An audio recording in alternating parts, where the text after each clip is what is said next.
আসসালামু আলাইকুম। আবার তোমাদের সাথে এই ড্রয়িংয়ের বাকি অংশ কালার করব আর গল্প করব।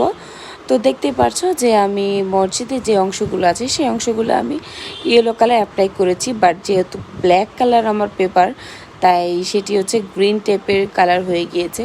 দেখতে ভালো লাগছিল, তাই আমি আর কালার চেঞ্জ করিনি। তোমরা যদি চাও যে না আমার ইয়েলো কালারই থাকবে আমার এই অংশে বা অন্য যে কোনো কালারই থাকবে, সেই কালারটি ফিক্স চাও, সেই ক্ষেত্রে তোমাদের জন্য একটা টিপস বলবো আমি। সেটি হচ্ছে প্রথমে হোয়াইট কালার অ্যাপ্লাই করে নেবে, তারপরে হচ্ছে মেইন যে কালারটি সে চাও সেই কালারটি অ্যাপ্লাই করবে। দেখবে ঠিক সুন্দর যে কালারটি চাও সেই কালারটি পেয়ে যাবে, আরও অনেক বেশি ভালো লাগবে। আর যদি চাও যে না এটা আরও নতুনত্ব একটু কোনো কালার চাও, সেক্ষেত্রে তুমি এইভাবে ডিরেক্ট হচ্ছে অ্যাপ্লাই করতে পারো, বেশ ভালো লাগে। তো দেখতে পাচ্ছ আমি হচ্ছে মসজিদের অংশগুলো, নিচে যে অংশগুলো সেগুলো কালার করে নিয়েছি। তারপর উপরে যে গম্বুজ, সেই গম্বুজটি আমি হোয়াইট এবং পিঙ্ক দুটি মিক্স করে আমি কালার করে আমি হচ্ছে কালারটি অ্যাপ্লাই করেছি।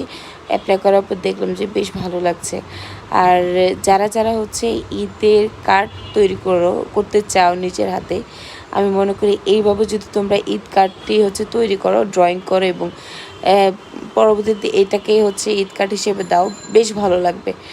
আর কার কার হচ্ছে এই ধরনের ড্রয়িং ভালো লাগে অবশ্যই কমেন্ট করে জানাবে।